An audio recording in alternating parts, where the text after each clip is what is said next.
అంతరాయతిమిరోపశాంతయే శాంతపావనమచింత్య వైభవం తం నరం వపుషి కుంజరం ముఖే మన్మహే కిమపి తుందిలం మహః. వసుదేవసుతం దేవం కంసచాణూరమర్ధ దేవకీ పరమానందం కృష్ణం వందే జగద్గురుం. శ్రీకృష్ణం వందే జగద్గురుం. భగవద్బంధువులకు, ఆత్మస్వరూపులకు, సత్యాన్వేషులకు స్వాగతం, సుస్వాగతం. సంస్కృతం దేవభాష, దేవతలందరూ వాడినటువంటి భాష. మన గ్రంథాలన్నీ కూడా ఇందులోనే ఉన్నాయి అన్న విషయాన్ని తెలుసుకున్నాం. ఇది వైదిక సంస్కృతం అని, లౌకిక సంస్కృతం అని రెండు భాగాలు అన్న విషయాన్ని రెండు విధాలు అని చెప్పి తెలుసుకున్నాము. వైదిక సంస్కృతము కొద్దిగా అర్థం చేసుకోవడము కష్టమైనటువంటి విషయము. వేదాలలో ఉన్నవి, ఈవెన్ పురాణాలలో కూడా చాలా వరకు నియమాలు అప్పుడు మనకు పెట్టలేదు. నియమాలు లేకపోవడం వల్ల ఏమైందంటే మనకు కొద్దిగా కష్టమయ్యేది. తర్వాత అందరికీ అలాగే ఉందా, లేకపోతే ఒక్కసారి అందరికి బ్రేక్ అవుతుందా, లేక కొద్ది మందికి బ్రేక్ అవుతుందా? అదే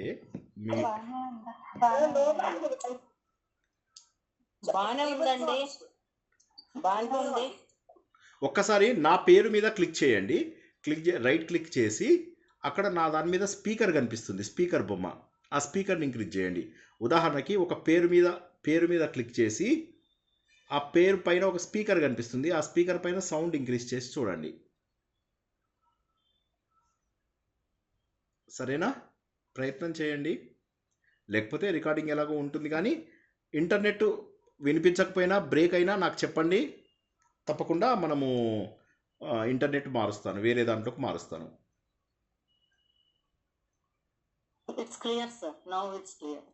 ఓకే, వండర్ఫుల్. సో కాబట్టి మన వైదిక సంస్కృతం అంతా కూడా అర్థం చేసుకోవడం కొంత కష్టం. ఎందుకంటే అప్పటికి ఇంకా నియమాలు అవి లేవు. ఎందుకంటే భగవంతుడు పెట్టినటువంటి భాష ఇది, ఎవరో కొత్తగా కనిపెట్టినటువంటి భాష కాదు కదా. లౌకిక సంస్కృతంలో మాత్రం ఏమైందంటే పాణిని కొన్ని రూల్స్ అండ్ రెగ్యులేషన్స్ పెట్టారు. ఆయన పెట్టేసేసి ఇంక ఇవే వాడాలి, వీటి అర్థం ఇది అని చెప్పి ఆయన డిసైడ్ చేసేసాడు చాలా వాటికి. అదేవిధంగా నిరుక్తం వచ్చింది మనకు ఈ సంస్కృతం అర్థం చేసుకోవడానికి, వేదాలు అర్థం చేసుకోవడానికి నిరుక్తం. ఆ నిరుక్తంలో కూడా ఏం చేశారు, రకరకాల పదాల యొక్క అర్థాన్ని తేవడానికి ప్రయత్నం చేశారు.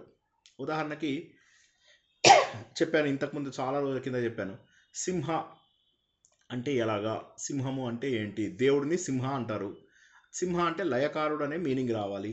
ఎలాగా ఈయన ఏం చేశాడు అప్పుడు నిరుక్తము, ఆయన యాష్కుడు అని చెప్పి ఉన్నాడు అనమాట. ఆయన యాష్కుడు ఏం చేశాడు, నిరుక్తంలో సింహాన్ని ఉల్టా చేసి హింస, సంస్కృతంలో చాలా పదాలు ఇలా ఉల్టా చేయడం ద్వారా మనకు దాని అర్థం ఇంకో రకంగా తెలుస్తుంది అని చెప్పేసి తెలియజేశాడు.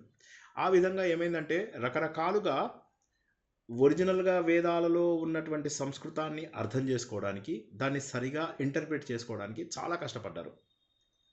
వీటన్నిటిలో ముఖ్యమైనటువంటిది ఉపసర్గ అని మనం తెలుసుకున్నాం. ధాతువులు 2000 ఉన్నాయి, అన్నీ నేర్చుకోవడం కష్టము. 100 ధాతువులు దాదాపుగా మనం వాడుకోగలుగుతాం, 100-150. ఈ ధాతువులకు ప్రత్యయాలు, ఉపసర్గలు ఇవి పెట్టడం ద్వారా ఎన్నో పదాలను తయారు చేయవచ్చు. సుమారుగా ఇప్పుడు అవైలబుల్ ఉన్న పదాలు 7 కోట్లు. బహుశా ఏ భాషలోనూ లేనటువంటి పదాలన్నీ కూడా మనకు సంస్కృతంలో ఉన్నాయి అన్న విషయం తెలుస్తుంది. కాబట్టి కొన్ని ధాతువులు ఉన్నా సరే మనం వాటితోటి ఉపసర్గలు, ప్రత్యయాలు కలుపుకుంటూ అనేక విధాలుగా దాన్ని ముందుకు తీసుకెళ్ళచ్చు. చాలాసార్లు ఏమవుతుందంటే అన్ని ధాతువులు మనకు తెలియడానికి అవకాశం లేదు. ఒక్కొక్కసారి వెంటనే మనకు జ్ఞాపకం కూడా రావు. ఎందుకంటే ఇది రోజు మాట్లాడడం కదా. రోజు మాట్లాడకపోవడం వల్ల ఏమవుతుందంటే మనకు ఆ వెంటనే అర్థం తెలియడము అనేది కష్టమవుతుంది. తర్వాత ఆ పదం సడన్గా అక్కడ తోచడం కష్టం. అందుకోసమే మీరు ఏంటంటే ఇక్కడ విన్నవి మళ్ళీ ప్రాక్టీస్ క్లాస్ లోపల చక్కగా ప్రాక్టీస్ చేసుకోండి. వీలైనన్ని ఎక్కువ పదాలు అలవాటు అవుతాయి. ఒక పదాన్ని ఒకసారి మాట్లాడేసాము అంటే అది మనతో పాటు ఉండిపోతుంది. అలా వీలైనంత వరకు ప్రాక్టీస్ క్లాస్లో ఎక్కువ దీన్ని అభ్యాసం చేసుకునేలాగా ఉండండి. తర్వాత మనం ఏం తెలుసుకున్నాము, ప్రాతిపదిక అంటే నామమని, నామము ఆఖ్యాత, ఆఖ్యాత అంటే ధాతువు అని చెప్పేసి తెలుసుకున్నాము. ప్రత్యయము, ప్రత్యయము అంటే సఫిక్స్ అని చెప్పి తెలుసుకున్నాము.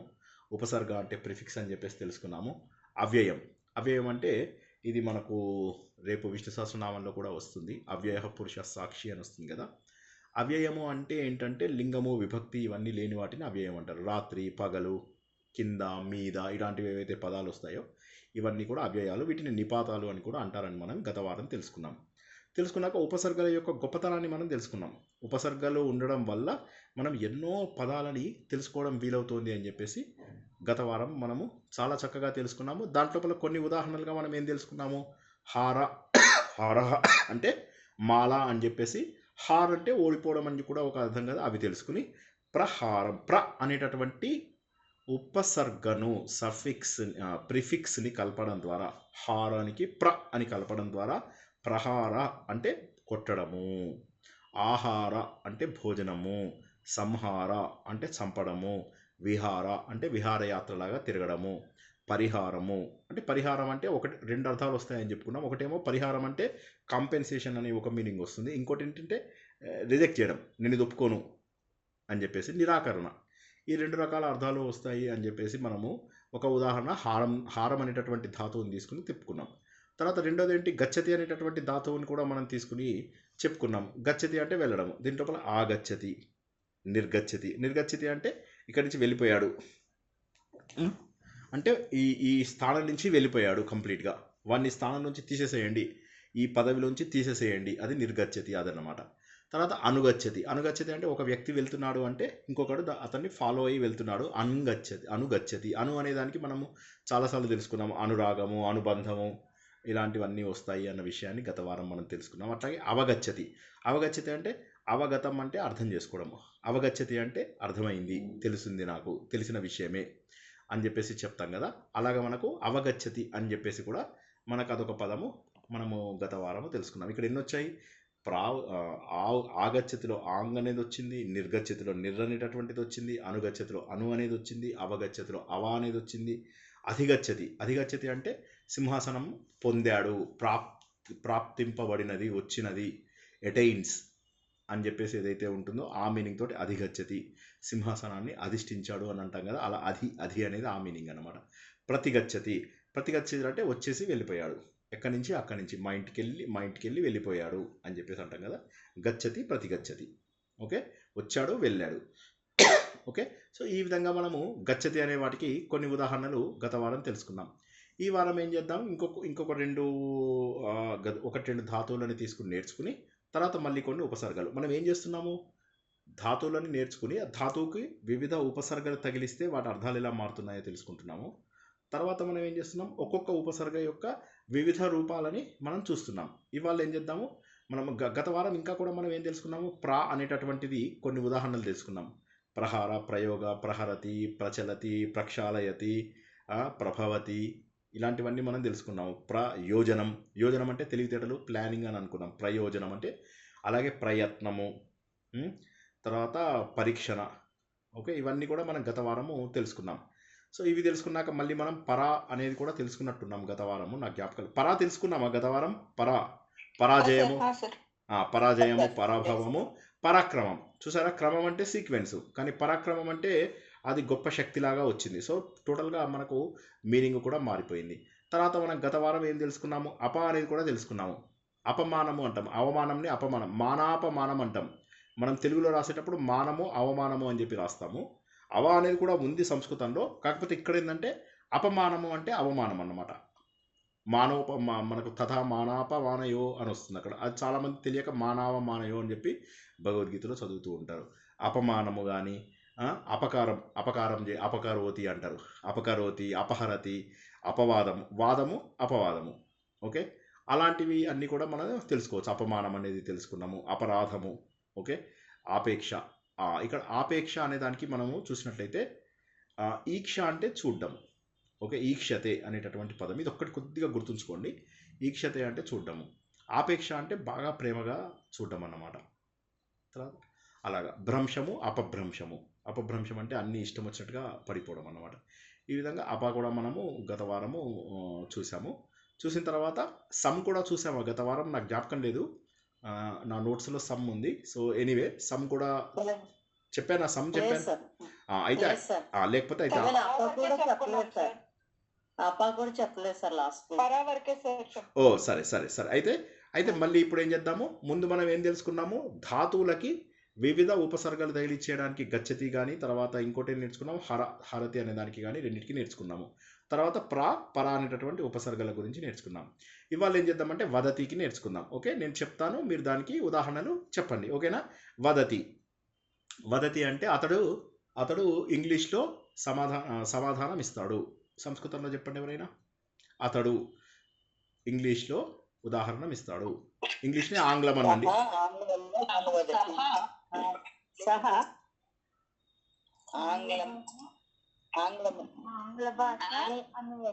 ఆంగ్లమే వదతి,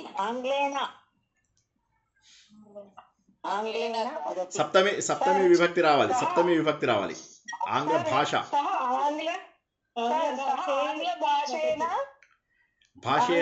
భాషేనా అంటే మీరు తృతీయ విభక్తి వచ్చింది. భాష అనేటటువంటిది స్త్రీలింగం.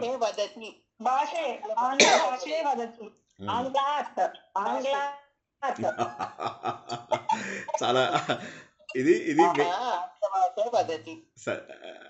సో మీరు ఒక్కటి చెప్పండి. సప్తమి విభక్తి భాష అనే దానికి ఏమొస్తుందో చెప్పండి. సప్తమి ఇది స్త్రీలింగం. అది పుంలింగంకైతే సంస్కృతే వదతి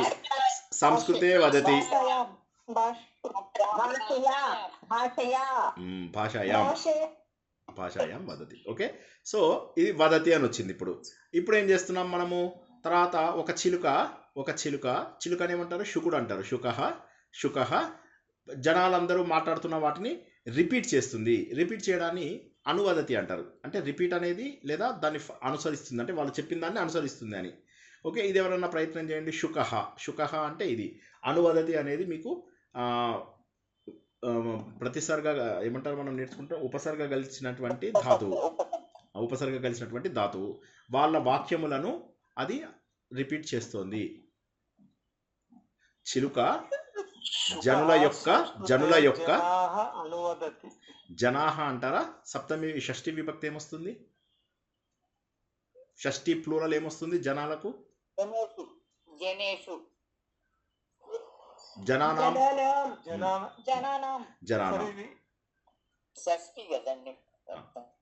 జనానాం అయితే మనకు అప్రాప్రియేట్ అవుతుంది. జనానాం. చెప్పండి, మొత్తం వాక్యం చెప్పండి, ప్రయత్నం చేయండి. అనువదతి. ఎవరు? శుకః జనానాం వాక్యం అనువదతి. ఓకేనా? సో ఇప్పుడు ఇదేంటంటే ఇప్పుడు మనం మాట్లాడిన దాని ఇది అనువదతి అంటే అర్థమైపోయింది కదా, రిపీటేషన్ అన్నమాట. అంటే వారు మాట్లాడిన దానికి రిపీట్ చేయడాన్ని అనువదతి అంటారు. ఓకే, వదతి అనేది ఏంటి? చెప్పడం. అనువదతి అంటే ఏంటి? రిపీట్ చేయడము. అలాగే ఎవరన్నా మనకు రిప్లై చేశారనుకోండి, రిప్లై చేస్తే ఇందాక ప్రతి గచ్చతి అని వచ్చింది కదా, ఇలా పోయి ఇలా రావడాన్ని ప్రతి అంటారు. అవునా? సో రిప్లై కూడా మనకి ఇలా వెళ్ళింది, మాట వెళ్ళింది. వదతి, ప్రతివదతి, రిప్లై. ఓకేనా? స్టూడెంటు టీచర్కి రిప్లై ఇచ్చాడు. ప్రతివదతి ఉపయోగించి చెప్పండి. ఛాత్రః అధ్యాపకేన అంటే తృతీయ విభక్తి వచ్చింది. అధ్యాపకునికి కదా, ప్రతివదతి. సింపుల్ గానే ఉందా? ఏమైనా కష్టం? ప్రతివదతి సింపుల్ గానే ఉందా? సింపుల్ గానే ఉంది. సో ఇప్పుడు మనం మూడు తెలుసుకున్నాం. వదతికి 3 తెలుసుకున్నాం. వదతి, అనువదతి, ప్రతివదతి. ఇప్పుడు వాళ్ళు వివాదం అనేది కూడా విన్నారు కదా. వివాదం అంటే కొత్తగా కొట్టుకున్నారు అని చెప్పేసి అంటాం కదా, వివాదంలోకి వచ్చారు అని చెప్పేసి అంటారు కదా. సో చెడ్డవాళ్ళు వివాదంలో ఉన్నారు. చెప్పండి, వాళ్ళు పరస్పరము వాళ్ళు వివాదం చేసుకుంటున్నారు. చెడ్డవాళ్ళు, దుష్టులు. ఓకే,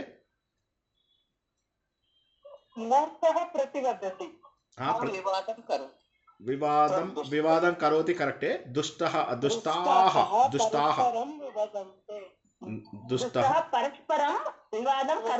వివాదం కరోతి కరెక్ట్. దుష్టాహ ప్లూరల్. ఓకేనా? బాగా చెప్పారు. దుష్టాహ వివాదం కరోతి, వివాదతే, వివాదతే కూడా కరెక్ట్. వివాదతే. ఓకే. సరే నెక్స్ట్ అలాగే ఏంటి తర్వాత అపవదతి. అపవదతి అని ఇంకోటి ఉంది. ఇక్కడ అపవాదము అనేటటువంటిది ఒకటి అవుతుంది. తిట్టడం. వివదతే సార్, వివాదతే కాదు, వివదతే కరెక్ట్, వివదతే. ఓకే, వివదతే. ఓకే. తర్వాత అట్లాగే అతడు అందరినీ తిడుతూ ఉంటాడంటే అపవాదం అంటారు. అపవదతి వదతి, ఇవన్నీ కూడా వదతి, అనువదతి, ప్రతివదతి, వివదతి, అపవదతి, ఇలాంటివన్నీ వస్తాయి అన్నమాట. ఓకే. అపవదతి చెప్పండి ఎవరైనా. అపవదతి, ఆ అమ్మాయి ఓకే అందరినీ తిడుతుంది.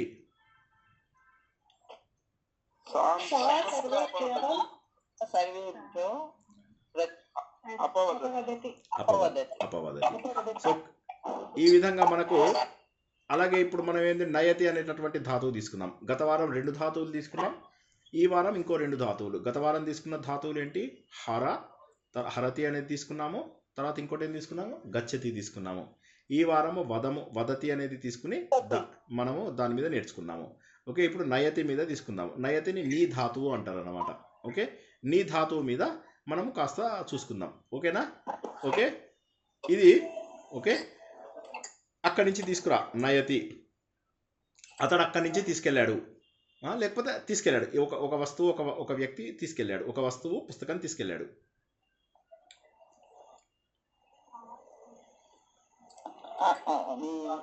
నయతి అంటాం కదండి. నయతి పుస్తకం నయతి సహ అన్నప్పుడు నయతి. నువ్వు అన్నప్పుడు నయ అని చెప్పేసి అంటావు. చెయ్యి. ఉత్తిష్ట భారత, ఉత్తిష్ట అని అది నువ్వు అని చెప్పేటప్పుడు వస్తుంది అనమాట. ఓకే. తర్వాత దాన్ని తీసుకురా. ఆ పుస్తకాన్ని తీసుకొచ్చాడు. ఇదేమో తీసుకెళ్ళాడు కదా, అది నయ. ఆ నయ అంటే ఏంటి? గచ్చతికి గచ్చతి, ఆగచ్చతి అని నేర్చుకున్నాము. నయతి, ఆనయతి. చాలా సింపుల్. ఓకే. సహ పుస్తకం ఆనయతి. ఓకేనా? తర్వాత ఈ నయలోంచి ఇంకొకటి వచ్చింది ఏంటంటే అభినయం అనేది వచ్చింది. అభినయం అంటే ఏంటి? యాక్టింగ్, నటన. ఓకేనా? సో అతడు బాగా యాక్ట్ చేశాడు.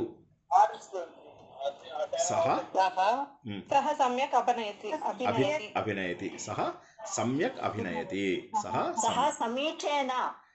సమీచీన అనకూడదు, సమ్యక్ అనండి. సమీచీనం అంటారు. సమీచీనం అనొచ్చు, కానీ సమ్యక్ అంటే బెటర్ వస్తుంది. ఓకేనా?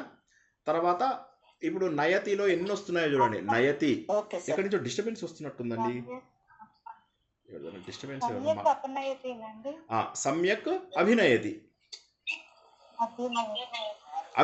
అభినయం అంటే నటించడం అన్నమాట. ఓకే. అభినయం అంటే నటించడం.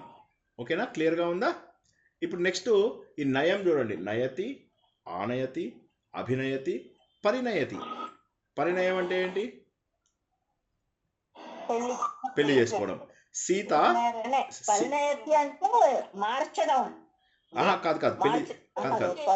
పరిణామం అంటే మార్చడం. ఓకే. పరిణామం అంటే మార్చడం. ఇక్కడ మనం నేర్చుకుంటున్నది ఏంటంటే మనము పరిణయం అంటే పెళ్లి చేసుకుంటున్నారు. సీత రాముణ్ణి పెళ్లి చేసుకుంది. అంతే. ఇప్పుడు పెళ్లి చేసుకుంది అన్నట్టుగా మనకు. ఓకేనా? సో తర్వాత ఇక ఇప్పుడు ఏంటి? నయతి, అనునయతి అని ఒకటి ఉంది. అనునయతి అంటే ఏంటంటే తీసుకురావడము, తీసుకుపోవడము కాకుండా ఇందాక అనుగచ్చతి లాంటి మీనింగే వస్తుంది. అంటే ఒకరిని ఒకళ్ళు ఫాలో అవడం. ఇక్కడ అనునయతి అంటే ఏంటంటే సేమ్ మనకు అనుగచ్చతి లాంటి మీనింగే వస్తుంది. ఓకే. ఇది ఒక్కటి కొద్దిగా గుర్తుంచుకోండి. ఏంటంటే అన్న తమ్ముడిని అనునయతి అన్నాడు అనుకోండి. ఓకే. ఎవరైనా చెప్పండి. అగ్రజః అనుజాం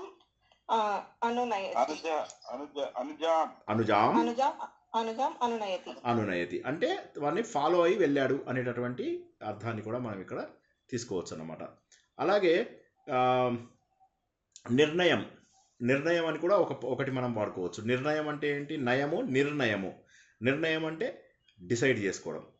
నిర్ణయం అని ఒక హీరోది సినిమా వచ్చింది. ఎవరి సినిమాది?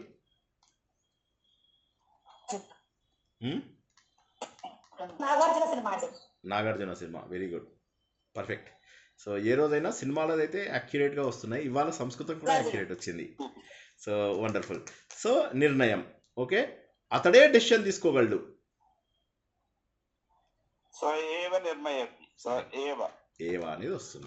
ఓకే, ఏవా అంటే ఖచ్చితంగా చెప్తున్నాం అనమాట, అతడే నిర్ణయాన్ని తీసుకోగలడు. సో ఈరోజు మనం కొత్తగా ఏం నేర్చుకున్నాము, మనము నీ అనేటటువంటి ధాతువుకి వివిధ ఉపసర్గలు పెడితే ఏమవుతుంది. ఎందుకంటే ఇది ఎంత ఇంపార్టెంట్ అంటే చిన్న చిన్న ఉపసర్గల ద్వారా మనకు కొత్త ధాతువులు తయారవుతున్నాయి అన్న విషయాన్ని తెలుసుకుంటున్నాం. ఇక్కడ చిన్న చిన్న ఉపసర్గలే మనం పెట్టేది, ఇవి ఎక్కడ ఉపయోగపడతాయి. మనం ఇప్పుడు మనకు భగవద్గీత అవి చదువుతున్నప్పుడు ఒకసారి మీరు చూసినట్లయితే ఉపసర్గలు, ఈ ఉపసర్గ భాగం ఇక్కడ ఉంటుంది, దానికి సంబంధించిన ధాతువు ఇంకో చోటు ఉంటుంది. ఇది మనం గత వారం కూడా తెలుసుకున్నాము, కావాలని రిపిటేషన్ కోసం చెప్తున్నాను. అలా ఉండడం వల్ల ఏమవుతుంది, మనకు అది ఇక్కడి నుంచి తీసుకెళ్ళి అక్కడ పెట్టాలి అనేటటువంటిది తెలియదు అనమాట. కాబట్టి భగవద్గీత శ్లోకాలు అవి చదువుతున్నప్పుడు అలాంటివి ఏమన్నా వస్తాయా అని క్యాచ్ చేయండి. ఎందుకంటే ఇప్పుడు మనం పూర్తిగా ఎలా పడితే అలా ఇష్టం వచ్చినట్టుగా మాట్లాడేయడము అవి ఇవి ఇప్పుడే కష్టం కొద్దిగా. కాబట్టి వీలైనంత వరకు ఈ తెలుసున్న ధాతువులు ఏవైతే ఉన్నాయో మనం చదువుతున్నటువంటి పుస్తకాలలో, మనకు నేర్చుకున్నటువంటి శ్లోకాలలో ఎక్కడన్నా వస్తున్నాయా అని చెప్పి చెప్పాలి. ఇప్పుడు మనం ఉదాహరణకి మోఘ కర్ములు, మోఘ జ్ఞానులు అనుకున్నాం. మోఘ అనగానే మనం చూడాలి మనకు తెలిసిన పదం ఏదన్నా ఉందా, ఓకే అమోఘ, ఓకే అందులోంచి మనం మోఘ ఇలా తీసుకోవాలన్నమాట. సో ఇలా తీసుకుంటే ఏమవుతుంది, అప్పుడు మనకు ఎక్కడో ఒక చోట ఆ ధాతువు యొక్క పదం కనిపించినప్పుడు ఆ ధాతువుకి ఏం ఉపసర్గ పెట్టారు, ఏమి ప్రత్యయం పెట్టారు అనే దానివల్ల మనం గెస్ చేయగలుగుతాం, ఆ మీనింగ్ని గెస్ చేయగలుగుతాం. ఇది మనకు మెయిన్ ధాతువుల ద్వారా ప్రత్యయాల ద్వారా ఉపసర్గల ద్వారా అడ్వాంటేజ్. లక్కీగా ప్రత్యయాలు మనం చాలా నేర్చుకున్నాము కాబట్టి కొంతవరకు బెటరు. ఈ ఉపసర్గలు మాత్రము చాలా ఉన్నాయి కాబట్టి మనం కొద్దిగా స్లోగా నేర్చుకుంటాము. వచ్చే వారం కంప్లీట్ చేసేద్దాం, అంతకంటే ఇంకెక్కువ పట్టదు. సో ఇవాళ సమ్ అనేటటువంటిది మనం ఇంకొకటి ఇవాళ మళ్ళీ, ఇప్పుడు మనకు ధాతువుకి ఉపసర్గలు తగిలించే ఎగ్జాంపుల్స్ అయిపోయాయి. ఇప్పుడు ఏం చేద్దాం, మనము ఒకే ఉపసర్గం తీసుకుందాం. ఇప్పుడు ఎలా అయితే గత వారము పర అనే నేర్చుకున్నామో ఇవాళ సమ్ అనేటటువంటిది నేర్చుకుందాం. సమ్ అనేది మనందరికీ తెలిసినట్టుగా మంచి చేసేదాన్ని సమ్ అంటారు, ఒక్కొక్కసారి చెడు కూడా చేస్తుంది, సంహారం అని చెప్పేసి వచ్చినప్పుడు. అలాంటివి తప్పితే మిగతా అన్ని చోట్ల కూడా సమ్ అనేటటువంటి మంచి అర్థమే ఇస్తుంది. యోగము, సంయోగము, యోగ, సంయోగ. ఓకే, మనం ఈ సంయోగం అనే పదము చాలా యూజ్ చేసాం. సంయోగానికి అపోజిట్ ఏంటి, వియోగ, వియోగ. అప్పుడు ఏమవుతుంది, వి అనేది కూడా ఉపసర్గ. అసంయోగ అనొచ్చు, కానీ ఇక్కడ వియోగ అన్నప్పుడు అది మనకు ఉపసర్గ కరెక్ట్గా వస్తుంది. ఉపసర్గ కరెక్ట్గా సంయోగ, వియోగ, వి అనేది కూడా ఉపసర్గ. ఓకేనా. సో అది అలాగే మనం చూసినట్టయితే గతి, వియోగం,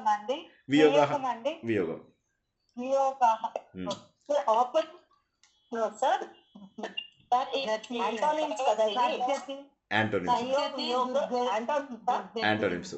ఒక్కసారి ఇద్దరు ముగ్గురు అడుగుతున్నారు. కళ్యాణి గారు అడగండి, తర్వాత మాధవి గారు. సద్గతి, దుర్గతి అని వస్తుంది. రైట్ అవి వస్తాయి. అండ్ సంగతి కూడా వస్తుంది, సంగతి అని కూడా వస్తుంది, సంగతి అనేది కూడా వస్తుంది. మీరు అన్నాడు సద్గతి కూడా వస్తుంది. కరెక్ట్, రెండు కరెక్టే. ఓకేనా. మాధవి గారు ఏదో అడగబోయారు. ఈ సంయోగ వియోగము మనకి భగవద్గీతలో 6వ అధ్యాయంలో 23వ శ్లోకం వస్తుంది. రైట్ తం విద్యా దుఃఖ సంయోగ వియోగం యోగ సంగీతం అని. కరెక్ట్ బాగా చెప్పారు. రైట్, అందుకోసమే మనం చక్కగా చదువుతున్నటువంటి అన్ని శ్లోకాలలో ఇవి ఎక్కడెక్కడ వచ్చాయో చూసుకోండి.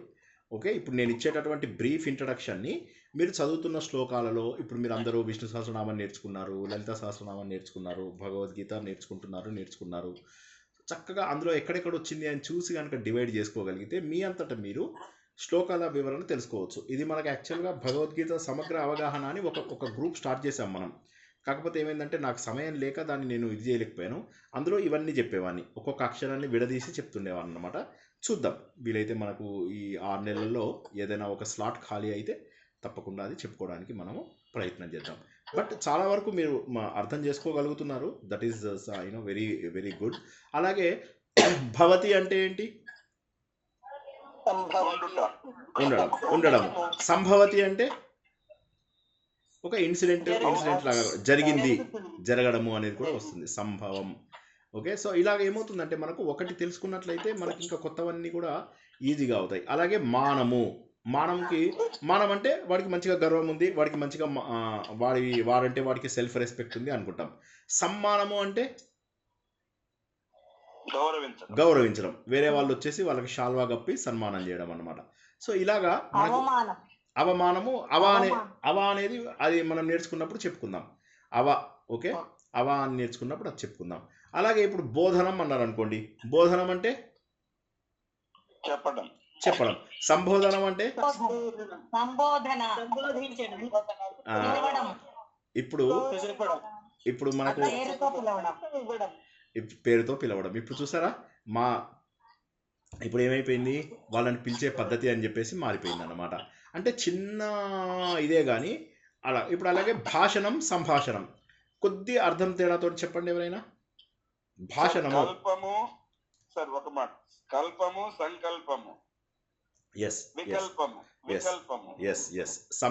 కరెక్ట్, మంచి ఎగ్జాంపుల్ చెప్పారు. Very good, very good Sharma గారు, బాగా చెప్పారు. ఇప్పుడు పరికల్పం. ఓకే, తుష్టి సంతుష్టి కూడా కరెక్టే. తుష్టి అన్న కూడా సాటిస్ఫాక్షనే. సంతుష్టి అంటే బాగా సంతోషపడడాన్ని సంతుష్టి అంటారు. కరెక్ట్, అది కూడా మంచి పదం చెప్పారు. వెరీ గుడ్, వెరీ గుడ్, చాలా బాగా చెప్తున్నారు. ఇంకెవరన్నా ఏంటమ్మా? వికల్పం వచ్చింది. అప్పుడు సమ్కి అపోజిట్ అనమాట, వి. మనం ఇంకా వి నేర్చుకోలేదు. బాగా చెప్తున్నారు, అందరూ కూడా చాలా బాగా చెప్తున్నారు. Very good. ఓకే, సంకల్ప వికల్ప సంఘాతమే మనస్సు. బాగా చెప్పారు, చాలా బాగా చెప్పారు. ఆ తర్వాత ఇప్పుడు ఇంకోటి చూస్తే మీరు ఆశ్చర్యపోతారు. ఎస్ వస్తుంది, తప్పకుండా వస్తుంది. ఎందుకు? ఇప్పుడు మనకు ఆచారాలు అంటే సమాచారం వస్తుంది. అసలు ఆచారానికి సమాచారానికి ఎక్కడైనా అసలు సంబంధం ఉందా? సమాచారం అంటే వార్త, ఆచారం అంటే మనం పాటించేటటువంటి పద్ధతులు. అవునా? సో అలాగే జయం, సంజయుడు పేరేంటి మనకు? సంజయుడు, సమ్యక్ జయం, చక్కగా ఇంద్రియాలను నిగ్రహించుకున్నవాడు అని చెప్పేసి మనము చెప్పుకున్నాం. అలాగే చిత్తము, సంచిత్తము అంటే చక్కగా మనస్సుని నిగ్రహించుకున్న వాళ్ళు సంచిత్. తర్వాత సంజయ, ఈ రెండు కూడా ఒకదానికొకటి దగ్గరగా. జయం అంటే అన్ని జయించినవాడు, ఇంద్రియాలు, మనస్సు, బుద్ధి ఇవన్నీ జయించినవాడు. సంచిత్ అంటేనేమో చిత్తమును జయించినటువంటి వాడు అనేటటువంటి అర్థాన్ని కూడా మనము తెలుసుకోవచ్చు. తర్వాత ఆవేశం, సమావేశం. ఆవేశం అంటే బాగా ఇదిగా అగ్రెసివ్ గా ఉండడం. సమావేశం అంటే బంధము, సంబంధం. Yes, correct.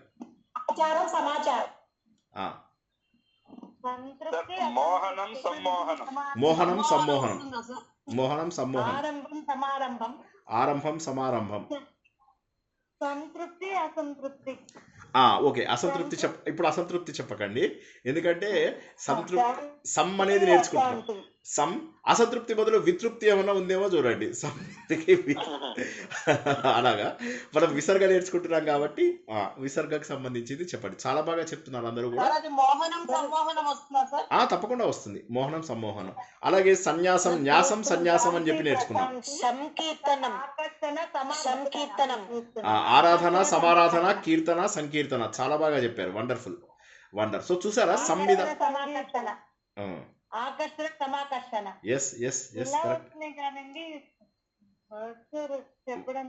వాక్యాలలో ఇప్పుడు ప్రాక్టీస్ చేయండి కదా. ఇక్కడ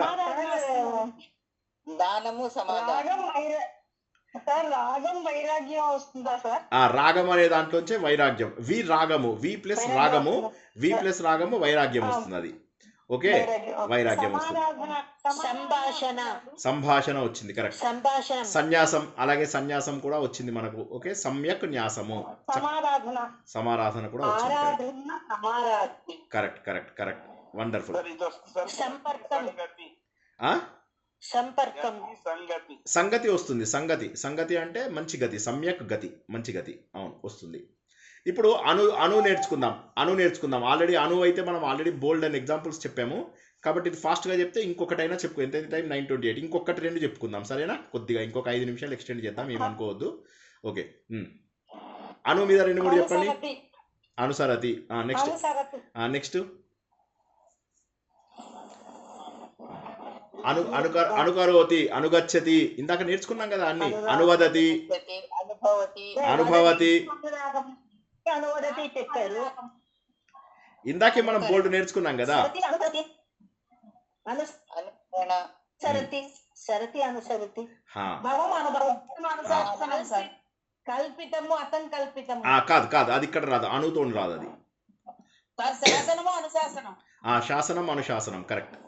ఇప్పుడు ఇక్కడ ఒకటి చెప్తాను, ఇది మీరు ఎలా విడదీస్తారో చూద్దాం. అన్వీక్ష, రజనీ గారు అన్వీక్షిక అని రాసుకుంటారు కదా, ఆవిడ ఇది లైన్ అన్వీక్ష. అను ప్లస్ వీక్ష సార్, అను ప్లస్ వీక్ష. అన్వీక్షకి అన్వీక్షకి అన్వీక్షకి రజనీ గారు చెప్పండి. రజనీ గారు లైన్ లో ఉన్నారా? ఆవిడ ఊర్లోనే ఉన్నారా? అను ప్లస్ ఈక్ష. అను ప్లస్ ఈక్ష, అది కరెక్ట్. అను ప్లస్ ఈక్ష అంటే, ఈక్ష అంటే ఏంటి ఎవరన్నా చెప్పండి.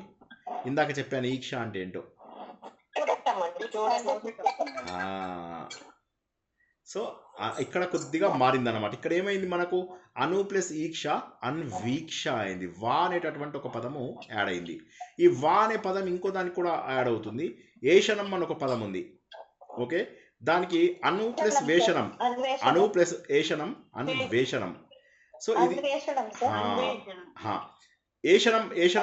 ఏషనం అంటే మీనింగ్ చెప్పండి ఎవరైనా. ఎవరైనా గూగుల్లో చూసి చెప్పినా సరే.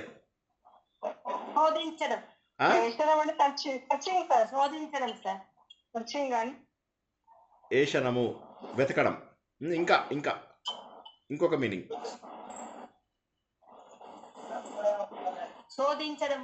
శోధించడం కూడా కరెక్టే. ఓకే, సో ఈ విధంగా మనకు ఏంటంటే ఒకటి తెలిసిందంటే మల్టిపుల్వి తెలవచ్చు. కాకపోతే ఏమవుతుంది మనకు, ఆ పదాలు వాటి చివర ఏముంది అనే దాన్ని బట్టి. ఇప్పుడు అను ప్లస్ ఏషనము, అను ఊ ప్లస్ ఏ అవుతుంది, అది ఊ ప్లస్ ఏ అన్వేషణ. అను ప్లస్ ఏషణ, అన్న ప్లస్ ఊ అను ఊ వచ్చింది. ఆ ఊ ఇందులోపల వచ్చినటువంటి ఏ, ఆ రెండు కలిసి వే అయింది. ఓకే, సో ఇదొకటి మనము గుర్తుంచుకుంటాం. ఇప్పుడు ఇందాకటి నుంచి మీరు అవా అంటున్నారు కదా, అది చెప్పుకునే వాళ్ళు ఆపుకుందాం. ఓకే, సో ఇంకొక 5 నిమిషాలు కొద్దిగా ఓపిక పట్టండి. అవా అంటే ఏంటి మీనింగ్? అవా అంటే ఏంటంటే ఒకటేమో కొద్దిగా దూరం వెళ్ళిపోవడం. ఓకే, కొద్దిగా మీనింగ్ కూడా రాసుకోండి, లేకపోతే మళ్ళీ ఈ క్లాస్ని మళ్ళీ ఒకసారి జాగ్రత్తగా వినండి. అండ్ దయచేసి ఏం చేస్తారంటే ప్రాక్టీస్ క్లాసెస్ ఇప్పుడు శర్మ గారు, రజనీ గారు, గౌరీ మోహన్ గారు, టీవీ మణి మేడం గారు, యశోదావ అందరూ కూడా చక్కగా గ్రూప్ లోపల ప్రాక్టీస్ చేయిస్తూ ఇవన్నీ కూడా వీలైనంత వరకు రిపీట్ చేసుకుంటూ ఉండండి. వీలైనన్ని ఉదాహరణలు, ఇప్పుడు మనం ఏం చేస్తున్నాము, ఒక్కొక్క ధాతువుకి ఉదాహరణలు తీసుకున్నాం. మనం ఏం చేస్తున్నాం, యాక్చువల్గా ఒక ధాతువు దానికి కొన్ని ఉపసర్గలు తగిలిచ్చి తెలుసుకుంటున్నాం, అది కేటగిరీ 1. కేటగిరీ 2లో ఏం చేస్తున్నాము, ఒక్కొక్క ఉపసర్గ గురించి డీటెయిల్గా నేర్చుకుంటున్నాం. ఓకే, సో ఇంకొక క్లాస్ మ్యాక్సిమం మనం చెప్పుకున్న ఉపసర్గలు పూర్తి చేసుకుంటాం. ఉపసర్గలకు ఎందుకు ఎక్కువ టైం పడుతుంది అంటే, ఉపసర్గలతో మనకు వచ్చే లాభం ఇంత అంతా కాదు. ఇది కావాలని లెవెల్ 3కి పెట్టడానికి కారణం ఏంటంటే, ఇన్ని లాభాలు ఉన్నాయి. ధాతువుని ఇంత బాగా మార్చేస్తుంది, ధాతువుని 3 రకాలుగా మారుస్తుందని చెప్పి తెలుసుకున్నాం మనం. ఏంటంటే చెప్పండి ఎవరైనా. ధాతువుని 3 రకాలుగా మారుస్తుందని చెప్పి అనుకున్నాం. ఏంటి 3 రకాలు? అర్థము మారుతుంది సార్ ఒకటి, ఇంకోటి ఒక్కోసారి అర్థము మారదు, అర్థాన్ని గట్టిపరుస్తుంది, అర్థాన్ని ముందుకు తీసుకెళ్తుంది. కరెక్ట్. ఒకటేమో అర్థాన్ని ముందుకు తీసుకెళ్తుంది, విశేషణంగా మారుతుంది. కరెక్ట్, అది మిడిల్. రైట్. సో ఇన్ని రకాలుగా మనకు ఉపయోగం ఉందన్నమాట. ఇప్పుడు అవ అనేటటువంటిది వచ్చినప్పుడు, ఇప్పుడు లక్షణం అవలక్షణం. అవలక్షణం అనేసరికి ఏమైంది, కొద్దిగా చెడ్డగా అయింది, అంటే చెడు జరిగిపోయింది. అవునా?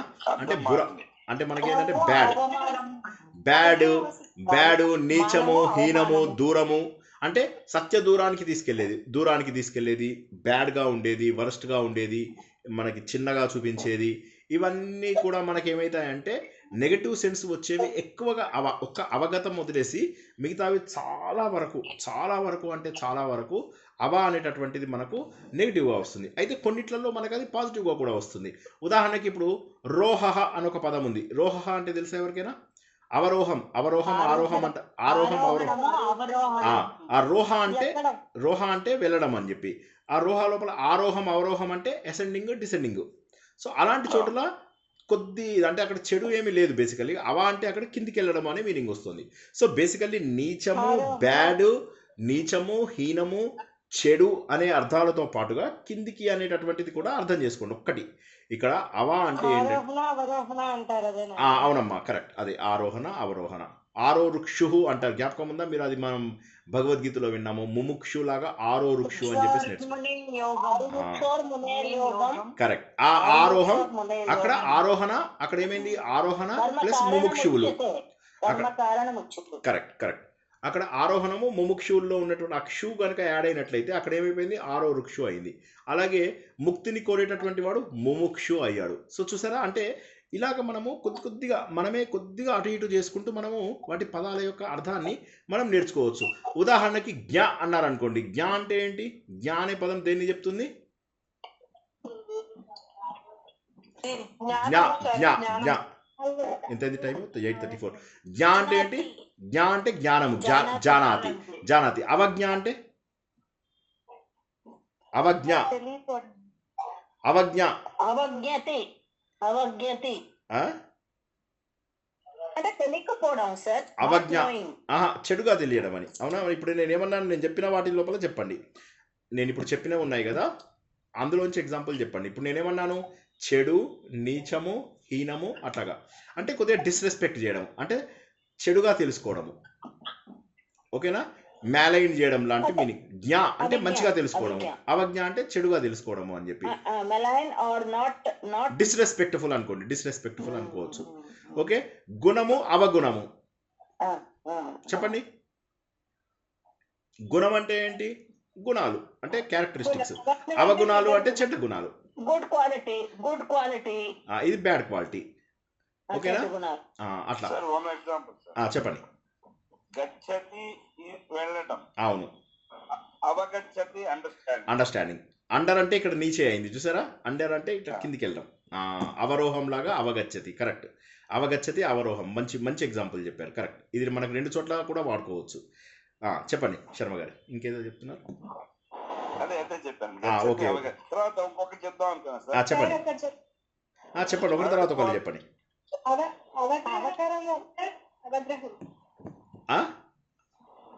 గ్రహము, అవగ్రహము. అవును. ఓకే. అవతారం వస్తుంది. అవగ్రహం అంటే ఏంటి తెలుసా? సంస్కృతంలో 4 నియమాలు ఉంటాయి మనకు. సంస్కృతంలో ఏంటా 4 నియమాలు? సంస్కృతంలో ముఖ్యమైనటువంటివి 4 నియమాలు. ఏంటవి? ఆఘాతము, అవగ్రహము, ఆఘాతము, అవగ్రహము. చెప్పండి. కాదు. సంస్కృతం మనం నేర్చుకుంటున్నప్పుడు కాదు, 4 ముఖ్యమైనటువంటి నియమాలు మనం నేర్చుకుంటాము. ఏంటవి? అవి స్వరాలు. ఉదాత్త, అనుదాత్త, స్వరిత అనేవి స్వరాలు వస్తాయి. మనము భగవద్గీతలో కానీ అక్కడ కానీ ఇక్కడ కానీ నేర్చుకుంటాం. విసర్గ నియమాలు, అనుస్వార నియమాలు. ఓకే. 4 నియమాలు ఉండాలి. విసర్గ నియమాలు. చూడండి, అనునాసిక కాదు, విసర్గ అంటే విసర్గ ఉన్నప్పుడు తర్వాత అక్షరాన్ని బట్టి మనము చదవడం. నెక్స్ట్ విసర్గ తర్వాత ఏమొచ్చింది? అనుస్వారం. అనుస్వారం అంటే 0 తర్వాత ఎలా చదవాలి అనే దాన్ని అనుస్వారం అంటారు. తర్వాత ఆఘాతం అంటే ఏం చేస్తామంటే సంయుక్తాక్షరం వచ్చినప్పుడు దాని ముందక్షరం మీద ఒత్తిడి పెంచుతాం, దాన్ని ఆఘాతం అంటారు. తర్వాత అవగ్రహం అంటే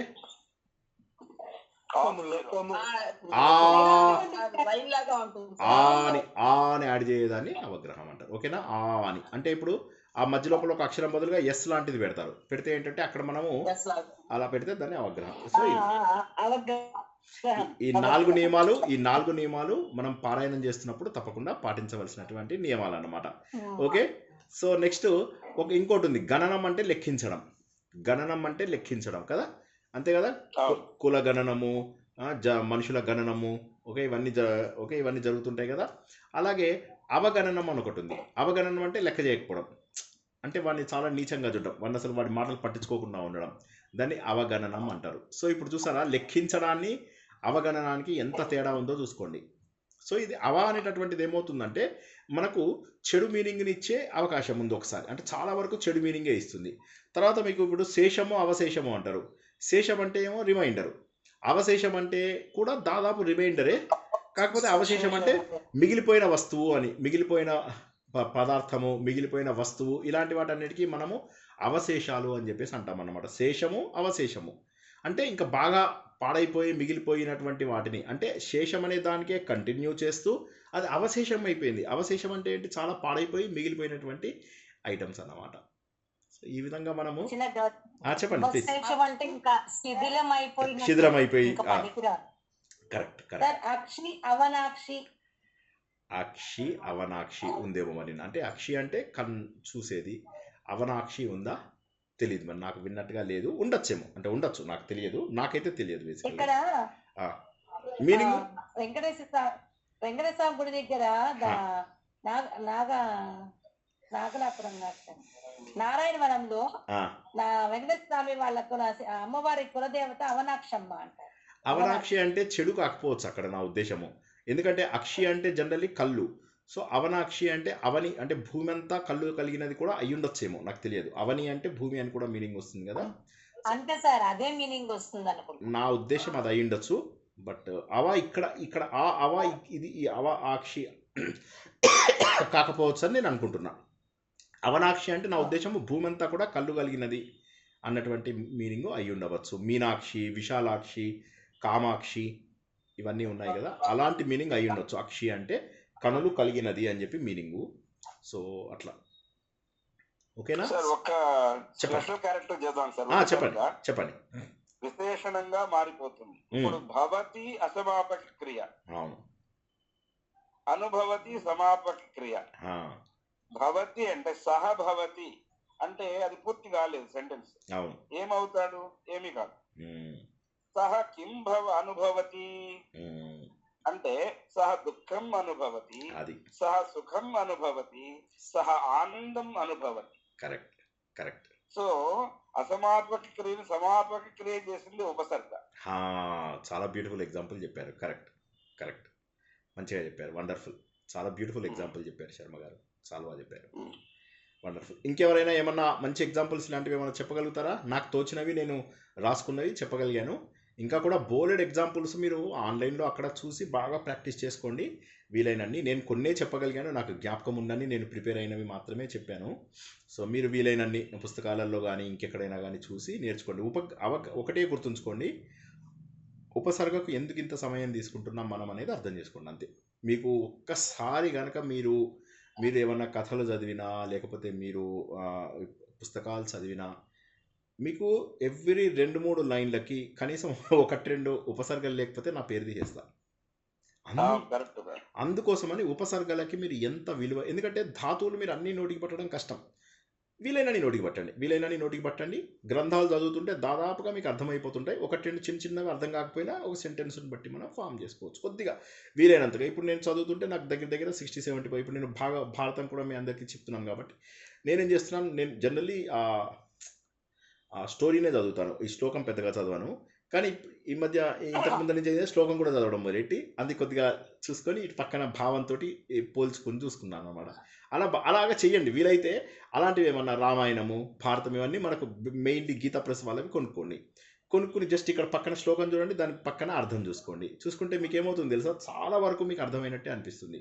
అప్పుడు ఏ పదం అర్థం కాదో దాని మీద ఎక్కువ ఫోకస్ పెడితే చాలు. అలా మీకు ఏమవుతుందంటే ఆనందం బాగా అనిపిస్తూ ఉంటుంది. ఎందుకంటే ఇది దేవభాష. సంస్కృతం అనేది ఏంటంటే దేవభాష. ఇది ఎవరో కనిపెట్టి ఇప్పుడు ఇంగ్లీష్ లాగా వాటిల్లాగా ఇవి చేసినటువంటి భాష కాదు ఇది. నేను మీకు ఇంతకుముందు చెప్పాను కదా, ఫ్రెంచ్ అకాడమీ ఆఫ్ సైన్సెస్ వాడు 3000 లాంగ్వేజ్లు ఉన్నాయి అని చెప్పేసి అంటే ఆ 3000 లాంగ్వేజెస్ని 70 గ్రూపులు చేశారు. ఆ 70 గ్రూపుల్లో మనం ఉన్నటువంటి గ్రూప్ని ఇండో యూరోపియన్ గ్రూప్ అంటారు అన్నమాట. ఆ ఇండో యూరోపియన్ గ్రూప్ లోపల అన్నిటికంటే పెద్దది మన ఇండో ఆర్యన్. అంటే ఇప్పుడు మన దగ్గర నుంచి తీసుకొని ఇరాన్ వరకు అన్ని సేమ్ టు సేమ్. అసలు కొన్నైతే మరీ అన్యాయం, డైరెక్ట్ మీనింగ్ వచ్చేస్తుంటాయి అన్నమాట. ఇక Germany most popular European language అనమాట. జర్మనీ లోపల కూడా అయితే సంస్కృతమే, యాజ్ ఇట్ ఈజ్ సంస్కృతమే. అందులోపల కూడా సినిమా నాకు నచ్చింది అని చెప్పాలంటే వాడు నాకు నచ్చాడు అని చెప్పాలి. సేమ్ మనకు సంస్కృతంలో ఎట్లా అయితే అన్ని గమ్మత్తుగా ఉంటాయో ఈ లింగాలు, స్త్రీలింగ పుంలింగాలు ఇవన్నీ ఎలా ఉంటాయి, సేమ్ జర్మనీలో కూడా అలాగే ఉంటాయి. జర్మనీలో కూడా ద్వివచనం ఉంటుంది, సంస్కృతంలో కూడా ద్వివచనం ఉంటుంది. సో జర్మనీ చాలా మార్పులు చెందింది. అది లో German, high German, medium German అని ఇట్లా చేంజ్ అయ్యి మళ్ళీ జర్మనీలోంచి చుట్టుపక్కల ఉన్నటువంటి స్లోవేకియా, చెక్ వీటన్నిటిలో ఉన్నటువంటి లాంగ్వేజెస్ అన్ని డెవలప్ అయ్యాయి. ఇటు నుంచి మళ్ళీ మనకు స్కాట్లాండ్ వైపు ఆంగ్లో సాక్సన్ అని అలా డెవలప్ అయింది. అందులోంచి మళ్ళీ ఇంగ్లీష్ వచ్చింది. ఇంగ్లీష్ వాడు మాత్రం తెలివిగా ఏం చేశాడంటే ఓపెన్గా పెట్టుకుని తను ఎక్కువ స్ట్రెస్ తీసుకోకుండా అన్ని భాషల్లో పదాలు కలుపుకుంటూ పోయాడు. ఎన్ని కలిపినా సంస్కృతంకి ఈక్వల్ గారు. కానీ ఒక్కటి ఆలోచిస్తే ఆనెస్ట్గా రీసెర్చ్ చేసిన వాళ్ళు మన ఇండియన్స్ కాదు కాబట్టి మనకు అంత ప్రాముఖ్యత ఇవ్వలేదు. మనను ఒక గ్రూప్ పెట్టి ఈ గ్రూప్లో 132 భాషలు ఉన్నాయి, ఇవన్నీ సంస్కృతం పైన ఆధారపడ్డాయి అని చెప్పారు.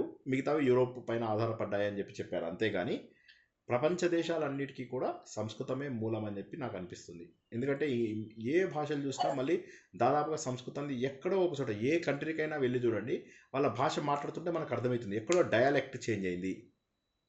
ఎక్కడో డయాలెక్ట్ చేంజ్ అవ్వడం వల్ల ఈ పదాలు వచ్చేసాయి. ఇప్పుడు మీరు బెంగాల్ తీసుకున్నారనుకోండి, బెంగాల్ సంస్కృతము యాజ్ ఇట్ ఈజ్ ఉంటుంది. ఇప్పుడు మన తెలుగు, అరవ, మలయ, కన్నడాలు ఏవైతే ఉంటాయో ఇవి సంస్కృతంలోంచి వచ్చినప్పటికీ కూడా సొంత పదాలు కొన్ని కలుపుకున్నాయి. మీరు నార్త్ ఇండియన్ లాంగ్వేజెస్ చూసుకుంటే north Indian languages as it ఈస్గా సంస్కృతం నుంచి దింపి ఆ నోరు తిప్పడం కొద్దిగా అటు ఇటు చేశారు. నోరు తిప్పడం ఎలా చేశారు? ఉదాహరణకి ఇప్పుడు నీటిని మనం జలం అన్నాం అనుకోండి, బెంగాలీలో జోల్ అంటారు. రక్తము అనుకోండి, రక్త అని అంటారు. ఇట్లా ఏదో కొద్దిగా మూతిని ఇలా తిప్పి మాట్లాడితే కొత్త భాషలోకి రావచ్చు అన్నమాట. అంటే నేను ఇంకా బెంగాలీ గురించి ఎక్కువ మాట్లాడను, మా ఇంట్లో బెంగాలీ వాళ్ళు ఉన్నారు కాబట్టి ఎక్కువ, సో అది రిస్క్. సో అయితే ఆ విధంగా ఏమవుతుందంటే ఆ విధంగా ప్రతి భాష లోపల ఆ చిన్న అంటే లేదు, బెంగాలీలో పుట్టి పెరిగింది. సో ఎనీవే, అయితే ఆ విధంగా ఏమవుతుందంటే మనకు భాషలో ఉన్నటువంటి చిన్న చిన్న మార్పుల వల్ల మనకేమైపోయిందంటే కంప్లీట్గా అంటే ఆ డయాలెక్ట్స్ లోకల్గా ఉన్నవన్నీ మారుతాయి. ఇప్పుడు తెలుగులోనే చూస్తే మాకు తెలంగాణ లోపల కొన్ని పదాలు అసలు మీరు గుర్తు కూడా పట్టారు. నేను ఒక మాట చెప్తాను, దాని మీనింగ్ చెప్పండి. ఏమన్నా సందూక్ అంటారు. సందూక్ అంటే ఏంటి?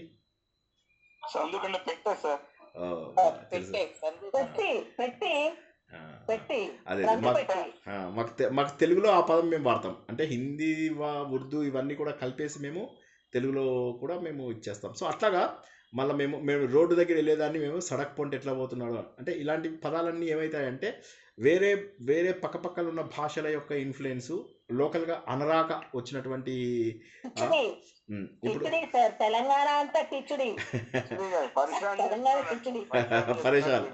పరేషాన్ మళ్ళీ ఉర్దూ, హిందీలోకి మనం వచ్చి అలాగా మారిపోతాయి, భాషలన్నీ మారిపోతాయి. ఇది కాక ఏంటంటే నోరు తిరక్క. ఇప్పుడు ఫర్ ఎగ్జాంపుల్ మీరు చూస్తే ఇప్పుడు ఈవెన్ నార్త్ ఇండియన్స్ లో చాలా ప్రాబ్లం. షూర్ అయిపోయింది, మన క్లాస్ అయిపోయింది. సో ఇంకెవరికైనా ఏమన్నా ఇవి ఉంటే చూద్దాం, లేకపోతే మీరు అందరూ కూడా చక్కగా ప్రాక్టీస్ చేసుకోండి.